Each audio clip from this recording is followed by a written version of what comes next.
بسم اللہ الرحمن الرحیم۔ ناظرین محترم السلام علیکم ورحمۃ اللہ وبرکاتہ۔ ناظرین محترم، آج ہم شب قدر کی فضیلت کو سماعت فرمائیں گے، جسے قرآن پاک نے لیلۃ القدر کہا۔ انا انزلناہ فی لیلۃ القدر۔ اللہ پاک فرماتا ہے بے شک ہم نے قرآن کو شب قدر میں نازل کیا۔ اللہ اکبر۔ انا انزلناہ فی لیلۃ القدر وما ادراک ما لیلۃ القدر، اور تو کیا جانے کہ لیلۃ القدر کیا ہے۔ اللہ اکبر۔ اللہ پاک خود ارشاد فرما رہا ہے وما ادراک ما لیلۃ القدر، پھر آگے فرمایا لیلۃ القدر خیر من الف شہر۔ اللہ پاک نے فرمایا لیلۃ القدر یعنی شب قدر یہ 1000 ماہ سے بہتر ہے۔ اللہ اکبر۔ تنزل الملائکۃ والروح فیہا باذن ربہم، اس میں اللہ پاک نے فرمایا جو ہے فرشتے نازل ہوتے ہیں اپنے رب کے حکم سے۔ اللہ اکبر۔ یعنی اس مبارک رات کے بارے میں پہلے فرمایا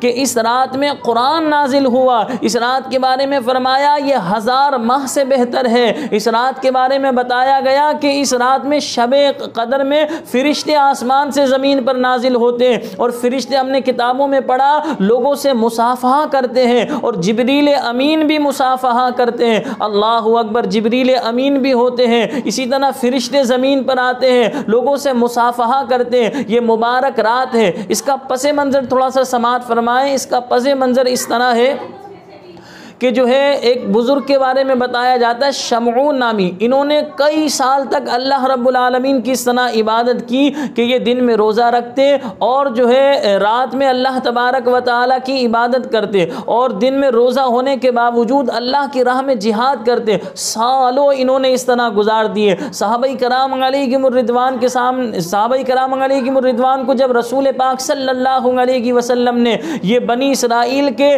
شمعون بزرگ کے بارے میں بیان کیا تو صحابہ کرام علیہم الرضوان سوچنے لگے کہ ہماری عمریں تو قلیل ہیں، اس قلیل عمروں میں جو ہے ہم کچھ وقت کھانے پینے میں صرف ہو جاتا ہے، کچھ نیند میں صرف ہو جاتا ہے، کچھ ہماری ضروریات زندگی کی اس میں صرف ہو جاتا ہے، ہمیں تو عبادت کے لیے تھوڑا ہی وقت ملتا ہے، اور جتنا وقت ملتا ہے اس میں جو ہے ہماری عمریں بھی جو ہے قلیل ہوتی ہیں، کم ہوتی ہیں، تو لہٰذا ہم اس طرح جو شمعون بزرگ ہیں انہوں نے عبادت کی اللہ تبارک و تعالیٰ کی، تو ہم تو اس طرح عبادت نہیں کر سکتے۔ صحابہ کرام علیہم الرضوان یہ بات سوچ رہے تھے۔ اللہ اکبر۔ ناظرین محترم ذرا غور کیجئے گا کہ حضرت شمعون رضی اللہ تعالیٰ عنہ رحمۃ اللہ تعالیٰ علیہ کے بارے میں صحابہ کرام علیہم الرضوان یہ بات سوچ رہے ہیں کہ اللہ پاک نے انہیں طویل عمر عطا فرمائی، اور یہ دن میں روزہ رکھتے، جہاد بھی کرتے، رات میں اللہ کی عبادت کرتے۔ جب صحابہ کرام علیہم الرضوان ان کے بارے میں یہ بات سوچ رہے ہیں کہ ہماری عمریں تو قلیل ہیں، ان کی عمر طویل تھی، اس طرح اللہ کی انہوں نے بندگی کی،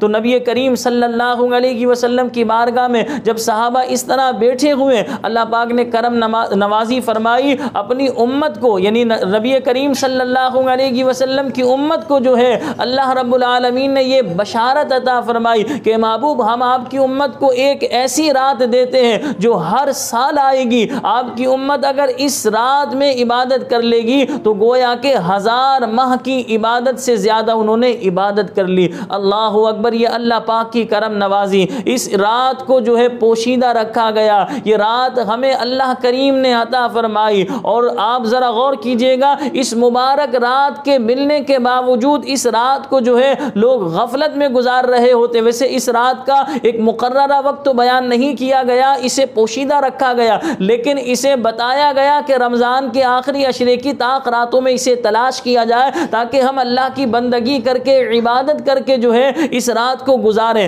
تو لہٰذا ہم سب کو چاہیے کہ ہم اس رات میں اللہ کریم کی، یعنی کہ رمضان کے آخری عشرے کی طاق راتوں میں خوب اللہ کی بندگی کریں، عبادت کریں۔ نہ جانے کون سی رات شب قدر ہو، اور شب قدر ہوگی تو ظاہر سی بات ہے ہمیں اس کی فضیلت مل جائے گی کہ اس رات عبادت کرنے والے کو گویا کہ اس نے 1000 ماہ سے بھی زیادہ عبادت کی۔ اللہ پاک مجھے بھی شب قدر دیکھنا اور اس میں عبادت کرنا نصیب فرمائے، اور آپ تمام دیکھنے والے دوستوں احباب کو بھی اللہ پاک شب قدر دیکھنا اور اس میں عبادت کرنا نصیب فرمائے۔ مجھے اپنی خاص دعاؤں میں یاد رکھیے گا۔ السلام علیکم ورحمۃ اللہ